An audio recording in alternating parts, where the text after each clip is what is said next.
सदर कथा काल्पनिक असून तिचा कुठल्याही सत्य घटनेशी अथवा जीवित किंवा मृत व्यक्तीशी संबंध नाही. ही कथा केवळ मनोरंजनाच्या उद्देशानं लिहिली गेली असून कुठल्याही प्रकारची अंधश्रद्धा पसरवण्याचा आमचा हेतू नाही. धन्यवाद. मागील भागात आपण ऐकलं, दिनेश आणि अरुण मीना वस्तीतून सुखरूप आपल्या घरी परततात. दुसऱ्या दिवशी दिनेशला त्याच्या घरची मुलगी कशी वाटली म्हणून विचारपूस करतात. यावर दिनेश सांगतो, ते स्थळ मला पसंत आलं होतं, पण वाटेत येताना अजून एक स्थळ बघण्यात आलं आणि तिथली मुलगी मला जास्त आवडली. तिथं जाऊन व्यवस्थित चौकशी करून येतो असं म्हणत तो दुसऱ्या दिवशी पहाटे त्या नवीन स्थळाच्या दिशेने रवाना होतो. रात्र उलटून दुसरा दिवस उजाडतो तरी देखील दिनेश परत न आल्यानं त्याची आई सकाळी रडत रडत अरुणच्या घरी येते. घडलेली सगळी हकीकत सांगते. यावर तो खोटं बोलून एकटाच गेल्याचं निदर्शनात येतं आणि त्या ओसाड मीना वस्तीत मुलगी बघायला गेल्याची बातमी ऐकून अरुणला धक्का बसतो. यावर तो घाईघाई आपल्या गाडीची चावी घेऊन दिनेशला शोधायला मीना वस्तीची वाट धरतो. आता ऐकूया पुढे. गाडीने जवळपास बरंच अंतर पार केलं होतं. गाडी चालवता चालवता अरुण विचार करत होता, हा दिन्या त्याच्या आईला खोटं का बोलला? त्या ओसाड गावात आपल्यासोबत एवढा विचित्र प्रसंग घडून देखील दिनेशची हिंमत कशी झाली पुन्हा तिथं जाण्याची? दिन्याने त्याच्या आईला तिथं मुलगी बघितल्याचं सांगितलं. मग त्या दिवशी दिन्या गाडीत ह्या विषयावर माझ्याशी एकही शब्द कसा बोलला नाही? कुठे तो आप्पा जे बोलत होता ते खरं तर नाही? अशा कितीतरी प्रश्नांनी त्याच्या मनात थैमान घातलं होतं. दुपारी 12:15च्या दरम्यान अरुणने मीना वस्तीच्या त्या लोखंडी कमानीच्या आतून प्रवेश केला. डाव्या हाताला असलेल्या आप्पाच्या शेताकडे त्याचं लक्ष गेलं, पण तिथं कोणीच नसल्यानं तो गावाच्या दिशेने गाडी चालवत राहिला. काही वेळातच त्याने गावच्या येशीतून आत प्रवेश केला.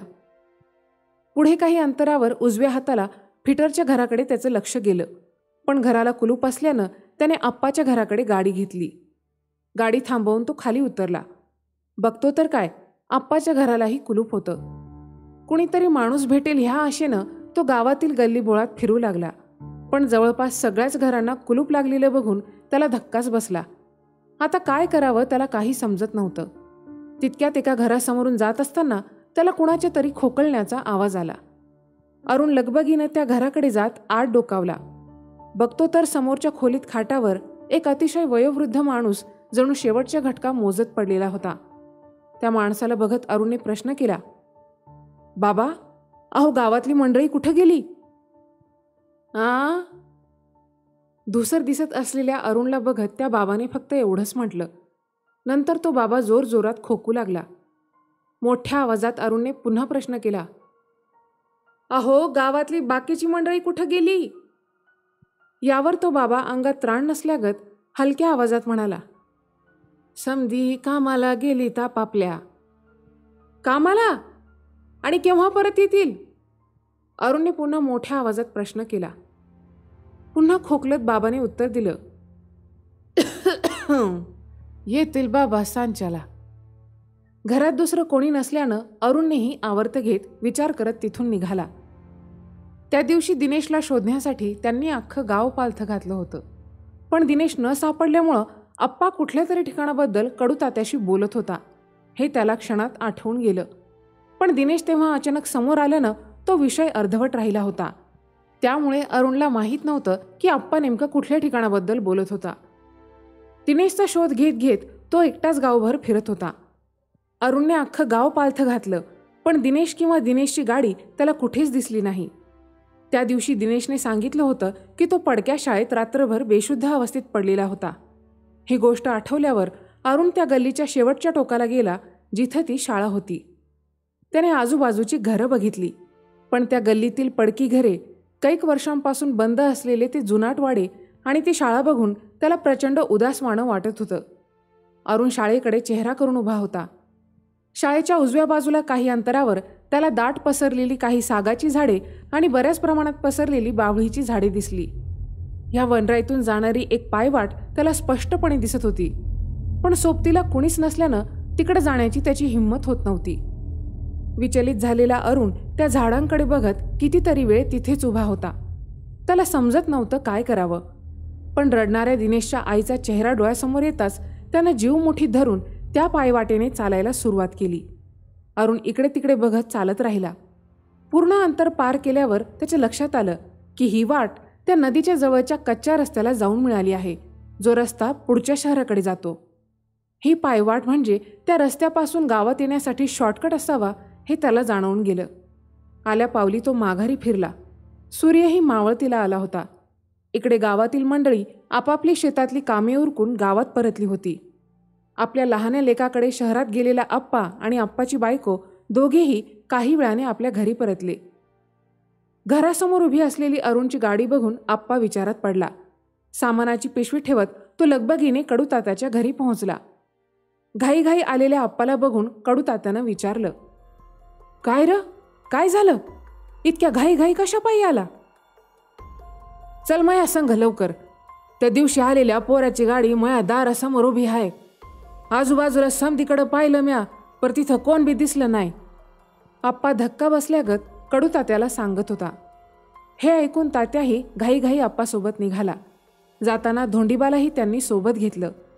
पोरांचा शोध घेत घेत कडूतात्यानं आप्पाला विचारलं, अरे आप्पा, म्या म्हणतो ही पोरं इथं पुन्हा आली कशा पायी? अरे बाबा, मला नाही ठाव कशा पायी आली, पर म्या तुला म्हणलं होतं ह्या वेळेला काहीतरी वेगळंच घडलं आहे, आप्पा म्हणाला. या तिघांनी अख्खं गाव पालथं घातलं, पण कुणाचाही तपास लागला नाही. यावर आप्पा कडूतात्याला म्हणाला, आईला कडू, समजा गाव पालथा घातला पण ही पोरं काही दिसली नाही. एकदा तिकडं जाऊन बघायला पाहिजे. हे ऐकून कडूतात्या म्हणाला, अरे आप्पा, कशा पायी जीव धोक्यात घालतोय लेका? आजवर ना आपण तिच्या वाटी गेलो ना ती आपल्या, आणि असं बी माघारी लई गोष्टी घडत्यात, त्या बी आपल्याला कवाच्या कवा समजत्यात. म्हणून म्हणतो चाल घरला, व्हायचं ते होईल. हे ऐकून आप्पा कडूतात्यावर ओरडला, कसं बोलतोय रा तू? घडलेल्या गोष्टी कवाच्या कवा कळत्यात म्हणतोय तू, मान्य आहे, पण ही गेलेली पोरं माघारी कशा पायी आली याचं कारण कळा ना ग? आणि तो कवापासनं माणुसकी सोडली? हे गाव आपलं हाय, इथल्या समस्या पण आपल्या हाय, त्यावर उपाय पण आपल्याला शोधायला पाहिजे. चल. शाळेसमोर उभं राहून आप्पाचं आणि कडूतात्याचं बोलणं सुरू होतं. तर इकडे अरुण माघारी येत असताना इकडे तिकडे बघत होता. अंधार होण्याआधी त्याला गावात पोहोचायचं होतं, म्हणून त्यानं आपली चालण्याची गती वाढवली होती. एका वळणावर अचानक मागून काहीतरी जोरात पळाल्यानं त्यानं मागं वळून बघितलं. बघतो तर मागे कुणीच नव्हतं. भास झाला असावा असं म्हणून तो पुन्हा चालू लागला. पुन्हा काही अंतरावर कुणाचा तरी रडण्याचा आवाज आल्यानं तो जागीच थांबला. बघतो तर मागे कुणीच नव्हतं. अवतीभवती सगळीकडे बघितलं, पण मंद झालेल्या प्रकाशात त्याला कुणीच दिसलं नाही. आपल्याला नक्की भास होत आहेत असं गृहीत धरून तो जोरजोरात चालू लागला. काळजाची धडधड वाढली होती. हे अज्ञात ठिकाण सोडून त्याला गाव गाठायचं होतं, पण गेल्या तासाभरापासून तो चालत असून देखील रस्ता गावाला जाऊन मिळायचं नाव घेत नव्हतं. अरुण फिरून फिरून त्याच वळणावर येत होता जिथे त्याला कुणाच्या तरी पळण्याचा भास झाला होता. चकवा बसल्याची ही गोष्ट अरुणच्या लक्षात येताच त्याची धांदल उडाली. डोकं गरगरायला लागलं. आता मात्र खूप विचित्र हसण्याचा आवाज कानावर पडल्यानं तो जोरजोरात पळू लागला. वाचवा वाचवा म्हणण्याचा प्रयत्न करू लागला, पण घसा कोरडा पडल्यानं कंठातून आवाज फुटेना. पळून पळून अतिशय दम लागल्यानं तो जमिनीवर कोसळला. डोळ्यांसमोर अंधारून आलं. अंधुक दिसणारं चित्रही आता अस्पष्ट झालं आणि तो बेशुद्ध झाला होता. बऱ्याच वेळाने अचानक तोंडावर पाणी शिंपडलं गेलं. डोळे उघडून बघतो तर काय, पेटलेल्या टेंभ्यांच्या प्रकाशात त्याला लाल भडक 3 चेहरे दिसताच तो प्रचंड मोठ्यानं ओरडला, अरे ओरडतोस कशा पायी? अरे आम्ही हाय, आप्पा, तात्या आणि धोंडीबा. आप्पा अरुणवर ओरडला. तिघांनाही बघून त्याच्या जीवात जीव आला. प्रचंड घाबरलेला अरुण घडलेला सगळा प्रकार सांगण्याचा प्रयत्न करू लागला, पण नेमकं काय घडलं ह्याचा उलगडा होत नसल्यानं आप्पाने त्याला शांत करत सोबत आणलेल्या कॅनमधून पाणी दिलं. काही वेळाने अरुणने सगळी हकीकत सांगितली. घडलेला प्रकार ऐकून त्यांनाही धक्का बसला. लगबगीने तिथून उठत सगळेजण आजूबाजूला बघत आप्पाच्या मागे चालू लागले. गेल्या 35 वर्षात गावातली ही मंडळी इकडे कधीच फिरकली नव्हती, त्यामुळे त्यांनाही हा परिसर प्रचंड भीतीदायक वाटत होता. पण काही केल्या त्यांना दिनेशला शोधून त्याचा जीव वाचवायचा होता, म्हणून आपला जीव मुठीत घेऊन ते वाड्याच्या दिशेने वाटचाल करत होते. चालत असताना आप्पा अरुणला सांगू लागला, पोरा, आमचं हे गाव शापित आहे. तुया मैतरला आपण जिथं शोधायला चाललो त्या वाड्यापायी समदा गाव रिता झाला. गाव सोडून गेलेल्या माणसांनी पुन्हा कवा इकडं पाठ फिरवलीच नाही आणि पोटची पोरं बी आम्ही जवळ ठेवली नाही. वाड्यातली ती घटना घडली तेव्हा आम्ही लहान होतो. आमचा बा आम्हाला सांगायचा, समदा गाव बोंबलत फिरा पर साळे पल्ल्याड असलेल्या झाडीत जाऊ नका. महाबा या दुनियेतून गेला तेव्हा मग नुकतंच लगीन झालं होतं, पर पोरकटपणा काही गेला नव्हता. एकदा माझ्या दोस्तांसंग इकडे यायची चूक केली, पण ती चूक आमच्या भलती चांगलट आली. तेव्हा सोबत असलेली बिनलग्नाची सगळी दोस्त मंडळी इथं जीवानीशी गेली आणि त्यातनं फकस्त लगीन झालेली दोस्त मंडळी इथनं बाहेर पडली. वयात आलेली बिनलग्नाची पोरं जेव्हा हळूहळू गायब व्हायला लागली तेव्हा गावातली मंडळी आपलं समद बिराड बांधून आपल्या मुलाबाळांसह गाव सोडून निघून गेली. तेव्हापासनं इथं फकस्त म्हातारी माणसं राहतात. आमच्या बापजाद्यांनी कसलेल्या जमिनी आमासनी सोडता आल्या नाही, म्हणून आम्ही आमची पोरं शहराकडे धाडली. त्यांचे संसार तिकडंच मार्गी लावून देत आम्ही आमचं कर्तव्य पार पाडलं आणि त्यासनी सोयीला लावून दिलं. अहो, पण वाड्यात नेमकं काय घडलं होतं? आप्पाचं बोलणं मध्येच खोडत अरुणने प्रश्न केला. म्या कळता झालो तेव्हा मायानं घडलेली समधी हकीकत मला सांगितली. ह्या वाड्याचा मालक सयाजीराव आपल्या बायको पोरांसंग हित राहत होता. मुलगी मीना आणि मुलगा संदीप अशी त्यासनी 2 लेकरं होती. एकदा कुठल्या तरी कामानिमित्त सयाजीरावची बायकोन मुलगा शहराला गेले होते. पर माघारी येताना एका ट्रकवाल्यानं त्यासनी उडविलं आणि दोघांचा बी त्यात जीव गेला. गावातल्या सगळ्यात श्रीमंत माणूस होता सयाजीराव, पर बायको आणि पोरासा अपघातात गेल्यानं पुरता खचला होता. त्या धसक्यापायी त्याची तब्येत खालावल्यानं गावातल्या सरपंचाला बळ आलं. सयाजीराव गेल्यावर ही समधी सागाची बाग आणि वाडा आपला कसा होईल ह्यावर त्याचा डोळा होता. म्हणून त्यानं आपल्या पोरासाठी सयाजीरावच्या पोरीचा हात मागितला. त्यानं सयाजीरावला सबूत दिला होता, मीनाला आम्ही पोटच्या पोरीसारखं वागवू, तिला लेकीचं प्रेम देऊ. तोला मोलाची सोयरीक आणि रोज नजरेस पडणारं माणूस म्हणून सयाजीरावनंही त्याच्यावर भरोसा ठेवीत होकार दिला. लग्न जमल्याची बातमी समध्या गावात झाली, पर त्या मीनाला हे काही मान्य नव्हतं, कारण तिचं शाळातल्या एका मास्तरवर प्रेम होतं. बानं लग्न जमवल्याची बातमी जेव्हा पोरीनं त्या मास्तरला सांगितली तेव्हा त्याईनी पळून जायचं ठरविलं. पर त्याईचं हे बोलणं कोणीतरी ऐकलं आणि सरपंचाच्या पोराला जाऊन सांगितलं. सरपंचाच्या पोरांनी आणि गावातील काही गुंडाळ पोरांनी मिळून मास्तराला चोप देत गावातून हाकलून लावला. इकडं समजा ठरल्याप्रमाणे रातच्याला मीना तयारी करून बसली होती. सयाजीराव वरल्या माळावर गाढ झोपले होते. ठरल्या येळेला ती रातच्याला वाड्याच्या बाहेर पडली. काही पावलं मोर येऊन ती मास्तराच्या गाडीची वाट बघत होती. पर तितक्यात झाडाझुडपात लपून बसलेल्या गावातल्या गुंडाळ पोरांनी तिला उचलून नेत तिच्या आबरूवर घाला घातला आणि वाड्या मोर आणून पोरीला टाकून दिली. दिस उजाडला तसा सयाजीरावला तिनं लिहिलेली चिठ्ठी त्याच्या उशाला मिळाली आणि पोरीनं घात केला म्हणून बाच्या पायाखालची जमीनच सरकली. त्या धसक्यानं बानं लगेच जीव सोडला. जरा येळानं बाहेर बेशुद्ध पडलेल्या मीनाला जाग आली. वाड्यात शिरताच तिनं आपल्या मेलेल्या बाला बघितलं. रातच्याला घडलेली घटना आणि आपल्यामुळं मेलेला बाप ह्या 2 गोष्टी तिला स्वतःला संपवण्यासाठी पुरेशा होत्या. बाप लेक दोघंही संपल्यानंतर त्या सरपंचानं ही संपत्ती हडपायला बघितलं, पर ह्याची सजा त्याला आणि त्याच्या अख्ख्या खानदानाला भोगायला लागली. महिनाभरातच सरपंच आणि त्याचा परिवार वाड्यातच गळ्याला फास लागून तडफडून मेला. तिची आबरू लुटणारी गावातली गुंडाळ पोरं बी एक एक करून ह्याच झुडपात मारल्या गेली. असं म्हणत्यात ह्या समध्या परिसरात अजून बी मीनाचा वास आहे. तिनंच ह्या गावाला शाप दिला आहे. तिनंच त्या समध्या लोकांचा वचपा घेतला आहे. आणि असं बी म्हणतात मीना आज बी तिच्या खऱ्या प्रेमाची वाट बघत आहे. चुकलेला वाटसरू जेव्हा वाड्यावर येतो तेव्हा तिला त्यात मास्तर दिसतो. मधाळ बोलून ती त्यासनी रोखू पाहती, पर तिला सोडून तिथनं पळ काढू पाहणारा माणूस सरळ जीवानीशी जातो. एका पिढीकडून दुसऱ्या पिढीकडं ऐकीव स्वरूपात आलेली ही गोष्ट अप्पाने जशीच्या तशी अरुणला सांगितली. यावरून अरुणला अंदाज आला, जर दिनेश वाड्यातच गेला असेल तर त्याला तिथून बाहेर काढणं म्हणजे तोंडचा खेळ नाही. आपला जीव मुठीत धरून ही मंडळी पुढे चालत होती. पुढे एका दगडावरची फुली बघून ही मंडळी डाव्या हाताला वळाली. टेंभ्यांच्या प्रकाशात पाचोळ्याखाली लपलेली वाट तुडवत सगळे वाड्यासमोर येऊन पोहोचले. इकडे वाड्यात त्या मीनूच्या नादात जगाचा विसर पडलेला दिनेश तिचे हात हातात घेऊन आयुष्याचे स्वप्न रंगवत होता. मीनू, तुमच्यासारखी रूपवती माझ्या आयुष्यात आली आणि जगण्याला एक नवीन दिशा मिळाली. तुमच्यावर जडलेलं प्रेम कसं व्यक्त करू तेच कळत नाहीये. हे वाक्य ऐकून मीनूच्या डोळ्यात टचकन पाणी आलं.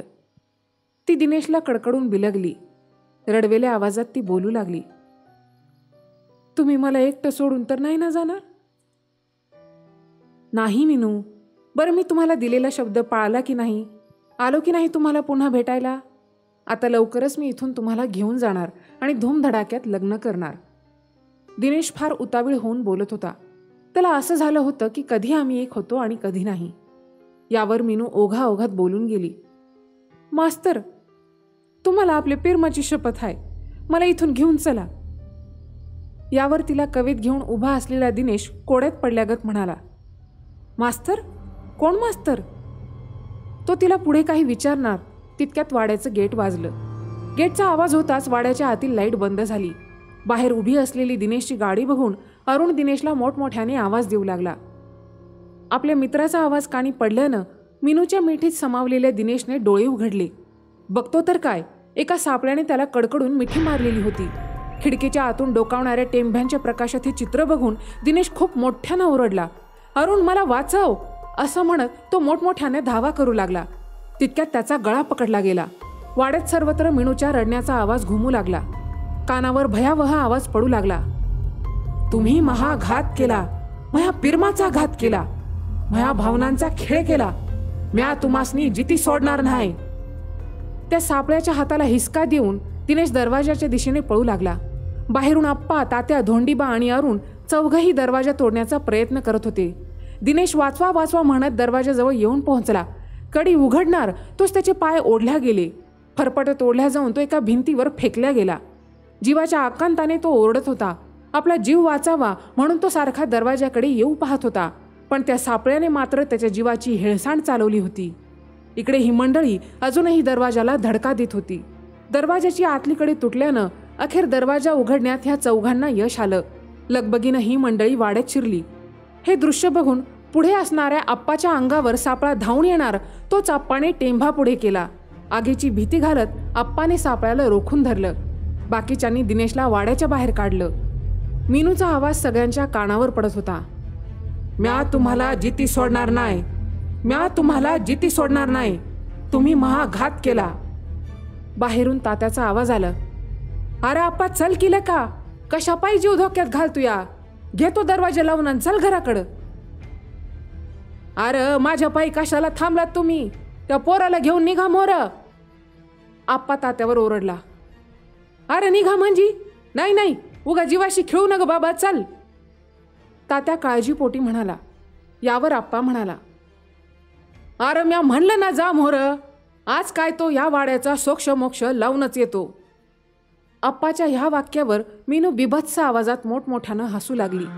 इकडे अरुण दिनेशच्या गाडीला जोर जोरात किका मारू लागला, पण ती काही सुरू होत नव्हती. मीनूने आजवर आपल्या वशमध्ये केलेल्या सगळ्या माणसांचे सापळे वरच्या माळावरून उड्या घेत वाड्याच्या मध्यभागी उतरले. हे दृश्य बघून आप्पा पण मोठ्यानं ओरडला, अरे पळा हितनं, आता आपलं काय खरं नाही. सगळी मंडळी आल्या मार्गी जोर जोरात पळत होती. मीनू मोठमोठ्यानं हसत होती. फुली मारलेल्या दगडाजवळ येताच आप्पाने मागे वळून बघितलं. बघतो तर काय, आपल्या मागावर 500 सापळे पळत असल्याचं दृश्य बघून त्याच्या पायाखालची जमीनच सरकली. आपल्या सगळ्यांचा काळ आता जवळ आला आहे असं त्याला क्षणात वाटून गेलं. पण काहीही करून सगळ्यांचा जीव वाचवला पाहिजे म्हणून त्यानं क्षणाचाही विलंब न करता त्या वाटेवर पडलेल्या पाचोळ्याला आग लावून दिली. बघता बघता ती आग पेट घेत गेली. आगीचे उंच लोळ उठू लागले. जशी आग पसरली तसा खूप साऱ्या माणसांचा किंचाळण्याचा आवाज येऊ लागला. पेटलेली सापळे पळता पळता कोसळू लागली. तात्या, धोंडीबा, अरुण आणि दिनेश ही सारी मंडळी जीवाच्या आकांतानं गावाकडे पळत होती. आप्पा मात्र गावाची ही पीडा कायमची संपून जावी म्हणून वाड्याच्या चहूबाजूला असलेल्या सागाला पेटवून देत वाड्याला आगीचं रिंगण मारत होता. इकडे सोबतची मंडळी गावात पोहोचली होती. आपला जीव वाचला म्हणून ती खुश झाली होती.